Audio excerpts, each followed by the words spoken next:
So, good morning and welcome back to the Weight Escape. I am happy to introduce Kim Aceto to you. Kim is kind of a funky little connection for me because she actually used to live in California, but is now pretty much my neighbor here in Vancouver, which is why I kind of thought it would be fun to don the maple leaf today. But I reached out and asked for her to speak because Kim really specializes in that niche of midlife, and especially for women. If you're someone out there that, maybe you've been focused on your career, focused on your kids, focused on everything else around you, and you've realized that, maybe your health isn't the best and you're driven, but you're driven to all these things, externally to you. So I really wanted to ask him to come on. Kim has a master's in kinesiology. She runs a podcast called Me Time Midlife podcast. Mhm. Good, got Right. it right. And Mhm. we'll make sure we have that link too, because I've listened to a number of her podcasts. They're absolutely amazing. Like I said, she's now here in Vancouver, and she really specializes working with this midlife niche of women. So welcome, Kim. I'd love to know if I missed anything in introducing you. Just fill us in. Yeah, I know. I think you did a great job. Yeah, so the podcast is called the Me Time Midlife Podcast. It's for women in midlife who've been taking care of everybody else and now say, it's my turn to take care of me. So I interview different experts having to do with different times of midlife. So I bring in experts that I'm not an expert in, and we talk about that. And then my coaching practice is called Transformation Wellness for Women, and I work with women in midlife on their health and self-care habits. Awesome. I love it. So I'd love to know, like, how did you get into this niche? Like, Yeah, it is a niche. what was called to you? Right, right. Well, I was actually a personal trainer for about 15 years, and most of my clients happen to be women in midlife. I don't know. I was not in midlife myself, but I happen to draw that demographic for some reason. And so I really grew a real care and compassion for them and for the things that they were going through. And as you know, when you train your clients during rest breaks or before or after workout sessions, you talk a lot, right? So I really got to know them and got to learn a lot about their lives and the things that they were going through. And I realized that, they were going through a lot of different things, and fitness was just one of the things that they were wanting to focus on and wanting to improve.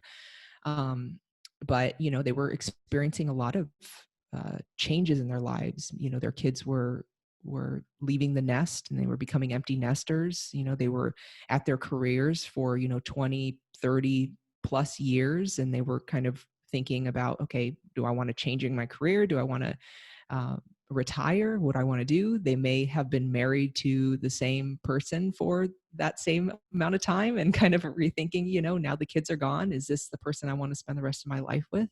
But most of all, they were really wanting to start refocusing on themselves because they have been putting so much time, attention, energy, all of it on their careers, on their families, on other things besides their own health and wellness. And they realized, hey, I want to start taking care of myself because, oftentimes their parents were getting to the age where they were needing care, and they were seeing, some of them had parents who took great care of themselves, and they were like, I want to be just like my mom. Man, she's spry and she can get around, and she can carry her own groceries and walk up and down the stairs, and I want to be like that.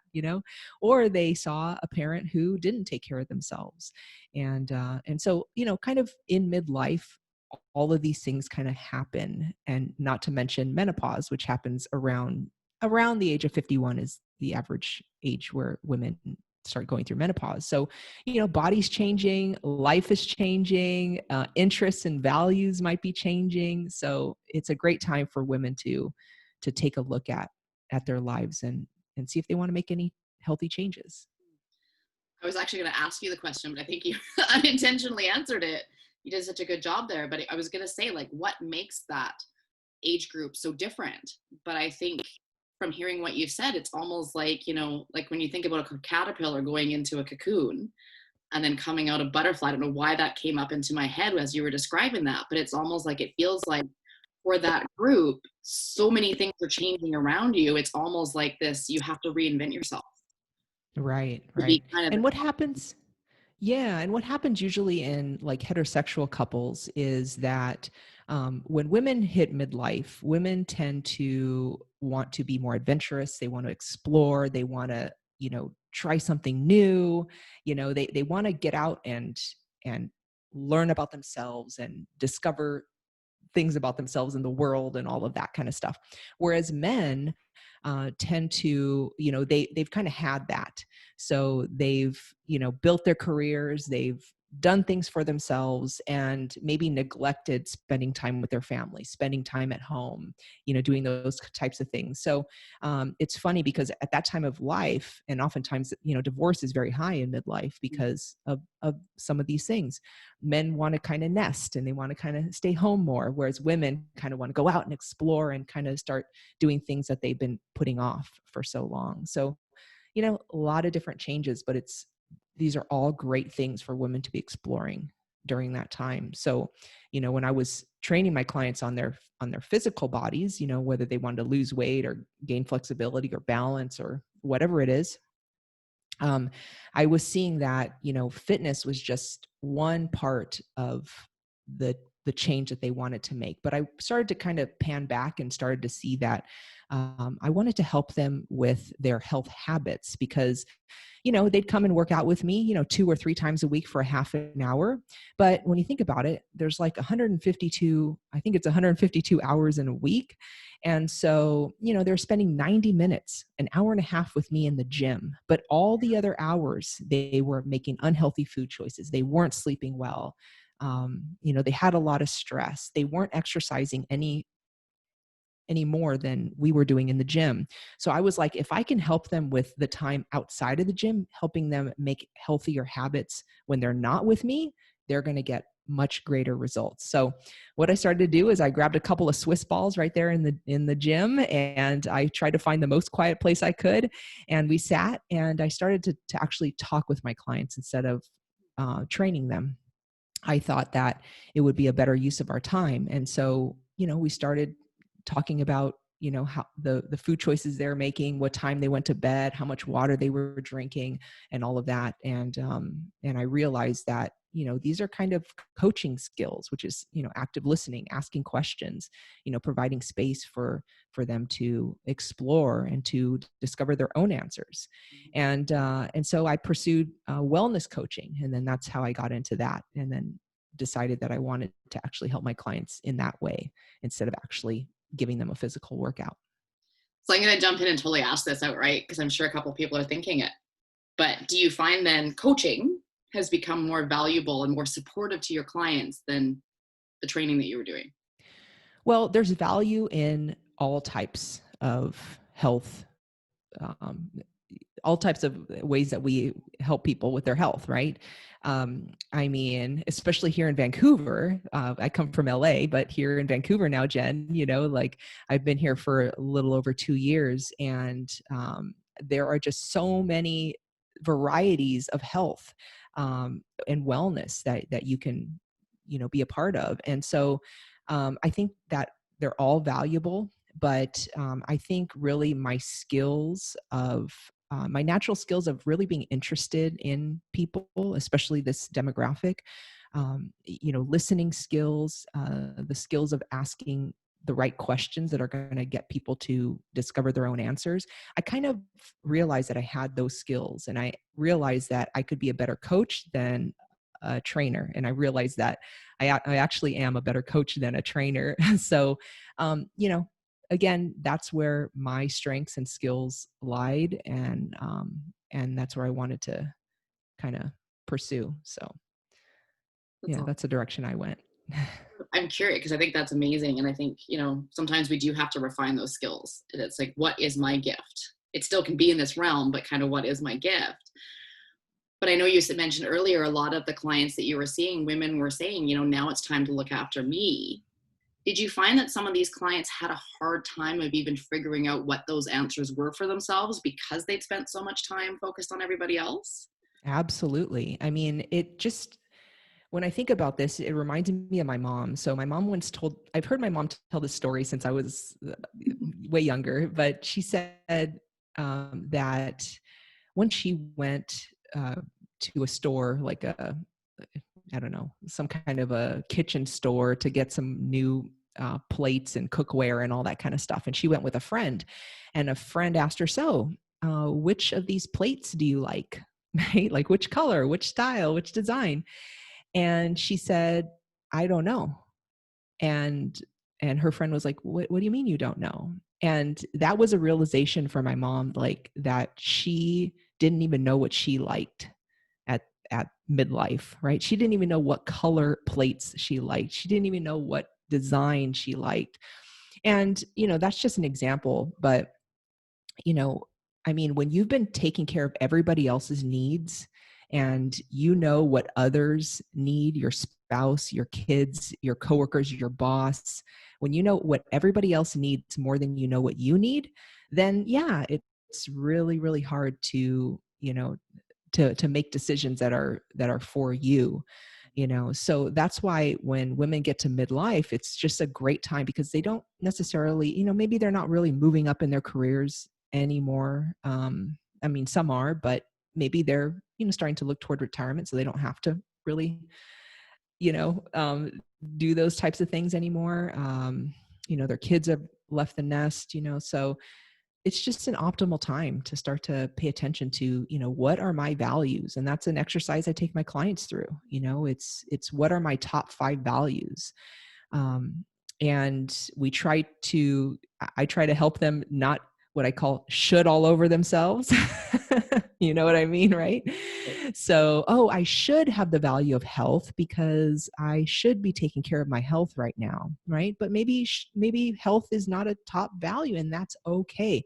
But maybe adventure and travel is a top value, right? So, but in order to be adventurous, in order to travel and do all those things that you want to do, well, look, you need to have good health, right? You need to be able to move around, you need to be able to travel well, and to be able to enjoy those different things as well. So, you know, health is a part of a lot of the things that my clients want to be able to do with their lives. So the goal isn't necessarily health. The goal is to think about what kind of life do I want to have? Where do I want to go? Who do I want to be? And how can my health support that lifestyle? Yeah, I think that's really important. And I'm wondering how many people listening are kind of like, okay, yep, that's me. I don't know what I want. I don't think I'd be able to choose the color plates either. Right. And that's It's a very great common. question to ask about the value. Like, I think that's crucial because I don't think a lot of us do take the time to reflect and go, actually, what do I value here? But what would you say to somebody that comes to you and is like, okay, that's me, that's me, that's me. What do I do now? Because I don't know how to get out of it. Right, right. Well, I mean, I believe everything goes back to our values. I mean, I give my clients a list of values and I ask them to pick their top 5, which is really, really hard to do, because we might value a lot of different things. But the whole point of values exercise like that is so that we have some direction to go, right? So we know what's most important to you, because that's what your decisions are going to be based on. I mean, we don't want to just start making decisions based on we need to have some direction. And then what I do as a wellness coach is I'm kind of the co-pilot. So, my clients are driving the plane, and they're telling me where we're going, but I'm kind of making sure that we stay on the right track, and I'm guiding them, and making sure they're moving forward, the way that they want to. Um, so yeah, that was a big transition for me to go from the expert as a trainer, right? Do this, do that, do this many, work this hard, to actually, being in the passenger seat and allowing my clients to kind of drive, where we're going. And I'm there to support them in that. And realizing that, and them realizing most of all that they're the experts in their lives. They have all the answers. My job is to help them uncover those answers. So when it comes to values, they know what they want, or this is a time to discover what they want, and to even give yourself permission to say, hey, these things are important to me. This is what I want. This is who I want to be, and this is where I want to go. And that's okay. Mm, Because that's even a huge step right there. totally. So I'm gonna go there just because you brought it up. But menopause. I like that you actually said for most women the age is 51, because I think nobody actually wants to come out and say it. It's kind of like this big broad thing. We're somewhere between the age of like 42 and 65, you know? And yes, some of us might hit it earlier, some of us might a little bit later, but I like the fact that you actually came out and said, like, yeah, the average is kind of around 51. But what kind of things do you think attribute, you know, menopause to our health? Like, how does that actually impact us? Because I don't think that those conversations are happening. And I think people Yeah. sometimes are like, oh, well, maybe this is menopause related, or they blame something on menopause. And it's Right. kind of that, I think, and yes, I'll call myself out. I'm 42, and it's kind of like the wheels are starting to turn, and it's like that's not that far away. But none of my friends are having conversations about it. No one that Yeah. I know is actually actively talking about it. So I'm kind of like, what do I expect? What should I know? What should I not know? Like, how do you open that conversation with somebody, and how do you know how to talk about how menopause is actually going to impact me over the next 10 years? Yeah. Well, there are, I mean, I'm not a menopause expert at all, but there are definitely those out there, and I've interviewed them on my podcast, which is great. So I mean, I would definitely refer to them as far as that. But I mean, unfortunately, it's like, unfortunately, just menopause or not, this demographic is underrepresented, underserved. They feel invisible. They feel like no, all the products and services and all of those things are geared toward younger women. So there's a really big pressure to to be and look and feel younger. And that's really unfortunate. And that's one of the reasons why I wanted to, focus on this demographic, is because these are conversations that are not being talked about, but they need to be talked about, which is really, really important. So, I actually don't have a lot of clients coming to me because of menopause, but they will notice that their bodies are changing. Maybe they're eating fairly healthy and they're sleeping fairly well and their stress is fairly low, but they just can't get rid of some of this extra weight that they've noticed more now. So things like that come up, but we don't necessarily talk too much about menopause. So I think it's important that you said that though too, because I think, like you say, it is very underrepresented. And you're right, there is a pressure to be younger. I mean, yes, it's COVID right now, so it's a bit challenging, but I was finding back in February, like trying to go shopping for an event. And I was like, I'm not 21. I don't want to wear that. And yet, you see the pantsuits and and I'm like, I'm not there yet either. right. Where the heck do I fit? And I don't think until right now I'd even sort of kind of come to grips internally with the fact that, yeah, there's pressure for me to be younger, but that's not who I am. I'm not that anymore. I don't know if I ever was, but that's a whole other bag of worms. But, like that's not who I am anymore. And how do I be me in a society that expects me to be somewhere else? Yeah, I mean, we need to be able to see ourselves in public, right? I mean, um, no matter what you look like or feel like, and it's important that, like makeup campaigns and cosmetics and clothing companies and all that they represent women at midlife, like fairly, like have women that have gray hair, have women that have wrinkles, have women that aren't, perfectly shaped, whatever that means, representation for women in midlife is lacking, and it definitely needs to be there, because again, if we're not able to see ourselves, then it's hard to feel accepted and that we belong. And again, like you said, be able to feel like, where do we fit here? It's either like, you know, older people or younger people, but what about this huge, demographic right there in the middle? Yeah. Let me actually say this too, because you are 42, but you are talking like you are entering midlife. And maybe people listening are wondering, what is midlife? I don't know if I'm in midlife. Um, well, I define midlife not as an age, whereas a lot of people will say, 45 to 60 or 40 to 50 or 40 to 60 or whatever it is.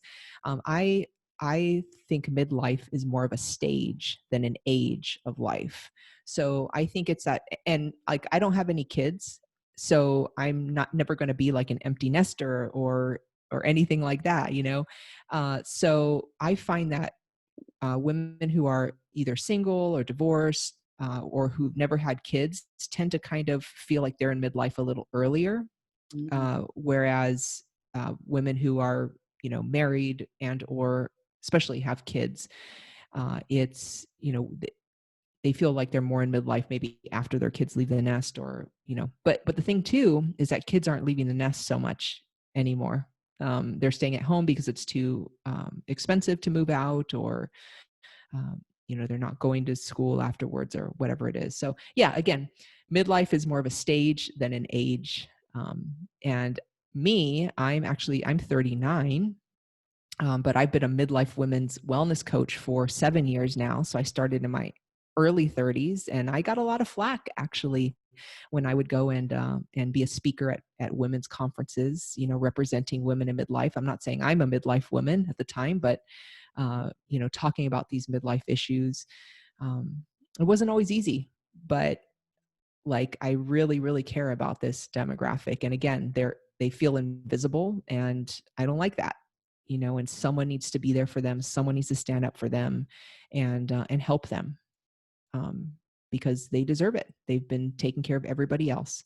So yeah, all that to say, I think it's a stage, and I think I'm at the very beginning of that. I would say in my own life, the beginning of the pre midlife, let's say, and maybe you are too. Yeah, no, I love the definition. I mean, I started my family kind of like later 20s, but not late 20s, like 26, 27, when I had my first son. And yeah, like he's graduating 2021, like from high school, like we're going into his last year of high school.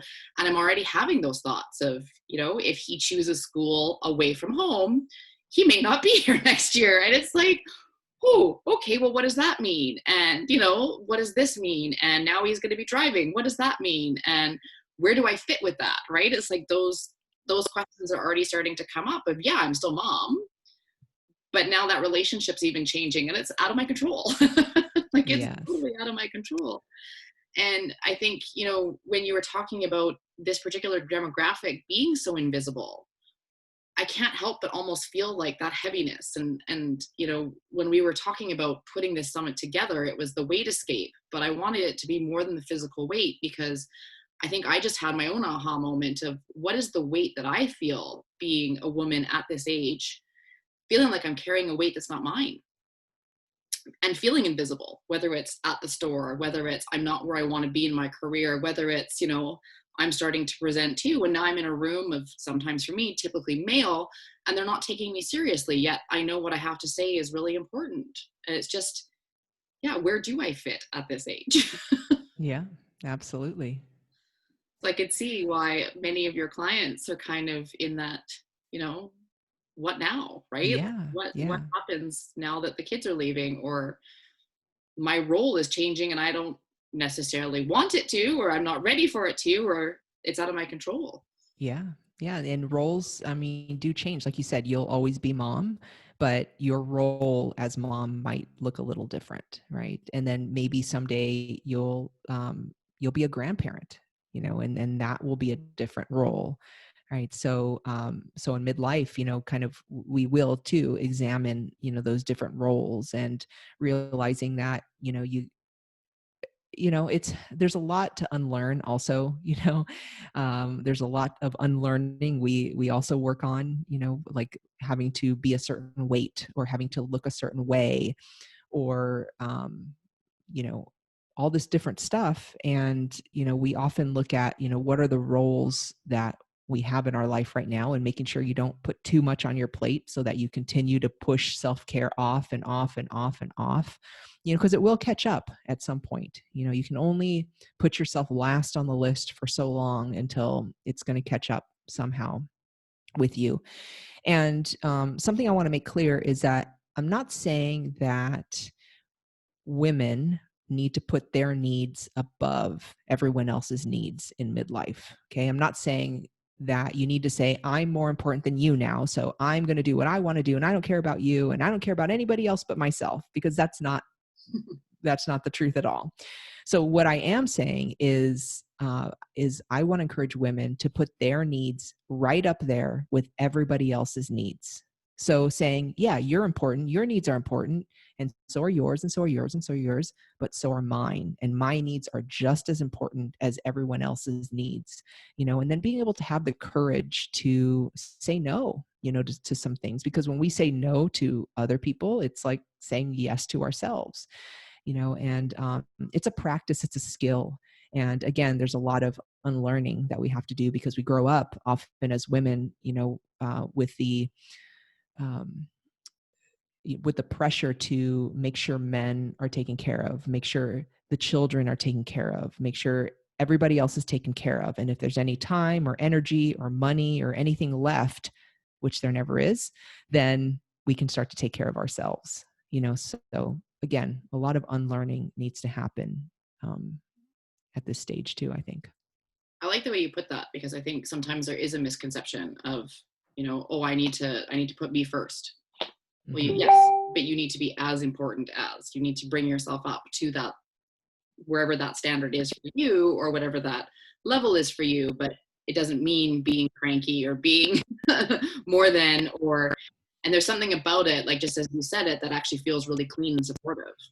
So if I'm bringing myself up to and caring for myself the same way as everybody else, that actually fills my cup and allows me to actually be more and show up more and be more present. But it doesn't have that on you're less than kind of feeling to it. That's exactly right. I mean, I like to say that that taking care of yourself, like self-care, is not selfish.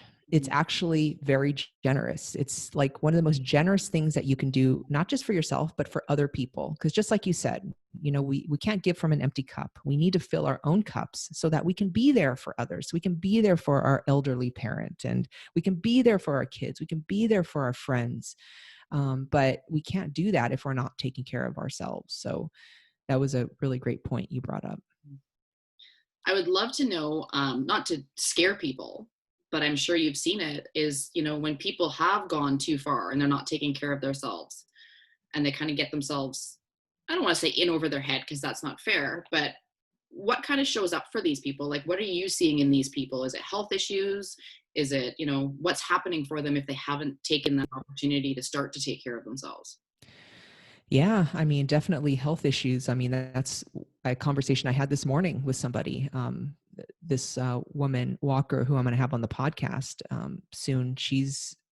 She started feeling like there were warning signs, but she didn't pay attention to them. But she was having a hard time breathing, and so she went to the doctor, and they discovered she had like 80% blockage in her arteries, and she went in for emergency surgery and all these different things, right? So yeah, it is scary, and fear is definitely a great motivator. But on the emotional front, other things that happen too are like resentfulness. So there's one thing to give because and be helpful and to care for others, because we can, because we've taken care of ourselves, so now we can give to others. But when we constantly give and give and give and give from an empty cup, then we often get resentful, and then we often despise those people that we actually really love and we want to love and really be there for.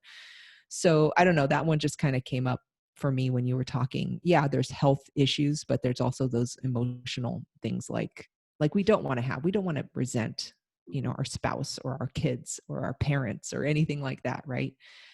So it's actually very generous to take care of yourself. And if the people around you love you, then they will encourage you to also take care of yourself, I believe. No, I think it's important that you mention that, because I think sometimes we run ourselves into the ground and kind of think, yeah, when this physical thing manifests, then we know we've gone too far. But like you said, there's warning signs along the way. And I think sometimes those are the emotional ones. Either the stress is not there, or you're not sleeping well because your mind is going a million miles an hour, or, you know, you're cranky at your kids, you're a little shorter than usual. And if you can kind of take the time to recognize those as, oh, does this mean I'm doing a little too much? Like, because I don't like the way I'm acting, but maybe this is something that I need to look inwards at, as opposed to lashing out or blaming or being resentful. And that's part of that self-care step. Yeah, exactly. And just to get into the nuts and bolts of it, so how I actually help my clients is with their health habits, more specifically their sleep, their food, their mood, and their exercise. So, if you're not taking care of your health, let's say you're not sleeping well, and or you're not moving enough, and or you're not eating healthy, and or you have a lot of stress, we tend to be short with people. We tend to be irritable. We tend to just not be who we want to be. And that has nothing to do with our own efforts. A lot of times it just has to do with our health habits. If you are moving your body, if you're getting adequate sleep, if you're eating healthy foods and you're keeping your stress down, then you're going to be a happy, healthy person. So when it comes down to it, there's all these, high level stuff like values and roles and what is my vision for myself and all this kind of stuff. But, on a weekly basis, we talk about, you know, getting to bed at a certain time or drinking a certain amount of water or, making healthier food choices or, ways to lower stress and to manage that, because it all fits together, right? They're all important in this journey. Totally true. Totally true. And what would you say to the person that's trying to get it all right away? Because Well, they I know. know that there's people listening where, okay, yeah, I got to work on my sleep, got to work on my food, I got to like Right, start right. that list. Yeah. Well, one thing in wellness coaching is, I'll get a new client and she'll come to me because she feels like she's doing all the things wrong. I'm not eating right. I'm not exercising enough. I'm not sleeping well. And my stress is through the roof. Help me. I need to fix all of these things. Well, in wellness coaching, our perspective is you don't want to try to fix what's wrong. A better approach, a more successful approach, is to build on what's already going right. So a new client will give me a whole laundry list of all the things that she's doing wrong. And we'll say, okay, where do we start? We should start with the thing that I'm doing the worst at, right? And I'll say, no, we're actually going to start on the thing that you're actually doing okay in, or maybe the best of the worst, right? So maybe she's already taking a walk after work, once or twice a week. We might try to start doing that 3 times a week, right? Maybe she's already drinking a little bit of water. We might want to improve that to drinking a little more water. Maybe she's getting to bed at midnight. We might want to start to try to get to bed at 11:30. So it's about making incremental progress over time. That's how you change your habits. It's not a big, huge, massive change. And when we look back at our lives, and what's great about being in midlife is that you have so much experience and wisdom and maturity to draw from that you can now take into the second half of your life, which is, so valuable. But when, women in midlife look back at all the things that they've accomplished, whether it's, raising great kids or having an incredible marriage or having incredible friends or building a fantastic career or, getting a degree or, anything like that, none of these things happened overnight. They were all small little acts over time, that actually got them there. And so whenever you want to make a big change, you have to realize it's not going to be a big overhaul. It's going to be little things that happen over time. But that's how you move forward. That's how you make the change. And it's really worth it in the end, even if it takes a little bit longer. You make it sound so doable. Great. It is, and it should be doable. Yeah. I like what you said though about, the benefit of being in mid-age is that we do have life experience and some wisdom to draw back on. And I think that's crucial, sometimes I think, especially as women, we kind of look towards that going, oh, I'm getting older. Oh, like there's less I can do. There's less I can. And it's almost like we diminish ourselves. But Yeah, like that way, it's like, oh, we actually have a lifetime of wealth. We have a lifetime of wisdom. We have a lifetime of experience that we can draw on. And like you say, there's all these good things that have happened. So if we can draw on that, we can actually move forward in a positive way rather than dread or resenting that we're aging or, kind of putting it in that negative mind frame. exactly. I mean, look, I mean, aging is inevitable. We're all going to get gray and wrinkly and old and, all of that. We all are, right? But my whole goal is, how do we help women actually enjoy their lives, actually be healthy, be happy. Because at the end of our life, we're not going to look back and, care what size we were, or care how much we weighed when we were, 55 or whatever it is. We're going to care about, did I live a life that I feel good about? Did I love? Was I loved? Did I have purpose and meaning in my life? Those types of things. I just did and I forget when it's coming out. I think it'll be coming out soon, but the 5 regrets of the dying. And there's different ones like, why did I work so hard? I wish I had the courage to express my feelings. I wish I would have stayed in touch with my friends.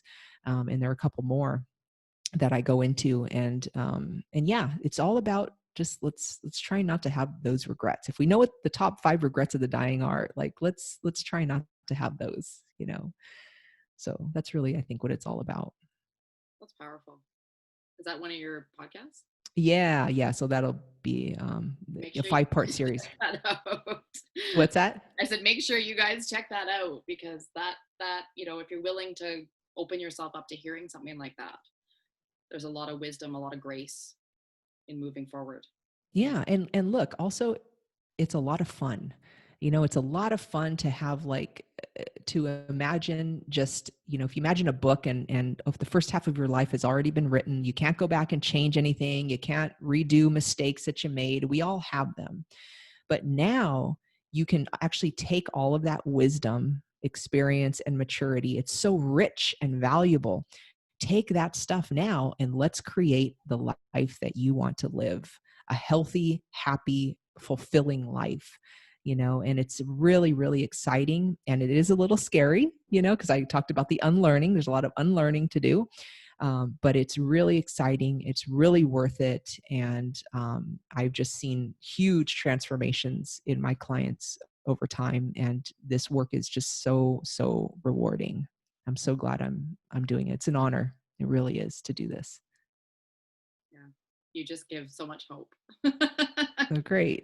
What you said, I was like, that's such a message of hope. And yeah, why aren't we having fun doing this? Like life doesn't have to be Absolutely. that serious all the time. Let's have Exactly. some fun with it. Yeah, let's have fun. Let's have fun with this. Let's create and explore. I mean, yeah, it's exciting. Yeah. Well, thank you. So it's nice to, you know, get on with you because I mean, Kim and I have kind of known each other for a little while, but like she said, she's been living in Vancouver and now we've had an excuse to talk. It's always neat to connect, especially at times like this. And we've talked about on other episodes of just, how important connection actually is. And I think Kim just gave a beautiful demonstration. What happens when we reach out, what happens when we get in a group, what happens when we embrace community, embrace others.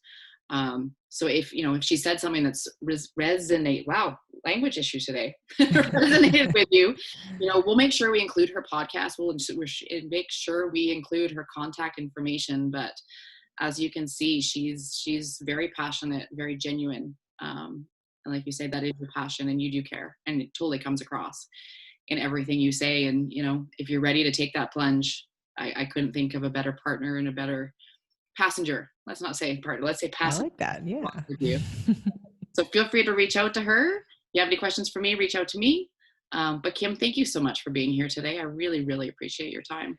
And thank you for wanting to highlight this specific niche. Again, they're underrepresented. They feel invisible. So the fact that you are, bringing someone on like myself to shine a light on the importance of this subject, I truly appreciate that. Thank you so much. No, I couldn't agree more. So thank you.